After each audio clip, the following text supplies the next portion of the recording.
Michael here with Tech, and today I'm going to be giving my thoughts on the GTX 1060 3GB GPU.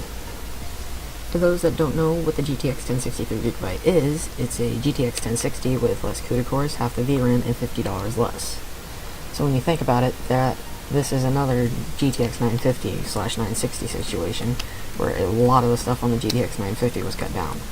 I personally think that the GTX 1060 3GB is a good idea and a bad idea. Let me start with the pros. This GPU is $50 cheaper. The less money you spend on a great GPU, the lower the cost.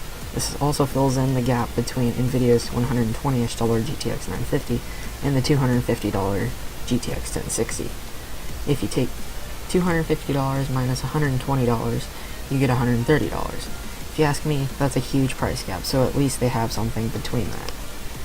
Half of 130 is 65. If you add 65 to 120, you get 185. I think that is where the GTX 1060 3GB card should be priced, but I also think that the card shouldn't be labeled a GTX 1060. If you have caught on by now, I am suggesting that NVIDIA brand this as a GTX 1050 instead of the GTX 1060, because this would, one, lower the price gap even more between the $250 GTX 1060 and $120 GTX 950. Now onto the cons. They're branding this as a GTX 1060. I don't think that's fit for this card. It would be better suited as a GTX 1050, given NVIDIA's track record. 950.